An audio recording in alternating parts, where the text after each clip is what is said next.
So now that you know what spinal stenosis is, I want to show you how we diagnose it in our office. So if you've seen our previous videos, you know that we always do a very thorough history in our office. So the first thing we're going to talk to our patient is about their age. You know that people with spinal stenosis are usually 50 years older or above. We also talk to them about the history of trauma, because you know spinal stenosis is related to trauma. And we also want to talk to them about their symptoms. Typically those who have spinal stenosis will have a history of lower back pain, and eventually they'll have pain going down their leg. Usually they have the pain most likely when they're standing or walking for long periods, but they'll also see that the pain can go away if they bend a little bit forward or if they lean across a shopping cart when they walk. That's really the hallmark of spinal stenosis, because the pressure is in the lumbar spine when they're erect, but if they're bent, they'll have less of that pain in the spine and less of that tingling going down the leg.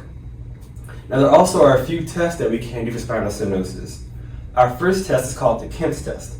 So our patient will be seated in front of us, have their hands crossed across their body. What we're going to do here is we're going to take the patient, we're going to extend them, we're going to flex them to the side and rotate them. If the patient has any additional pain in their back or pain going down their legs, they might be suspected to have spinal stenosis.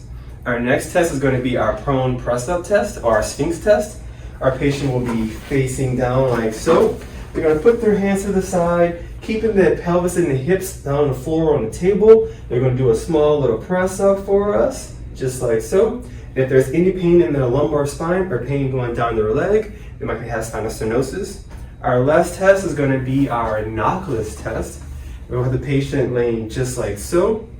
We're going to take the leg and we're going to bend it and put a little pressure here in the lumbar spine. If we have an increase in pain in the lumbar spine or pain going down the leg, our patient probably has lumbar spinal stenosis.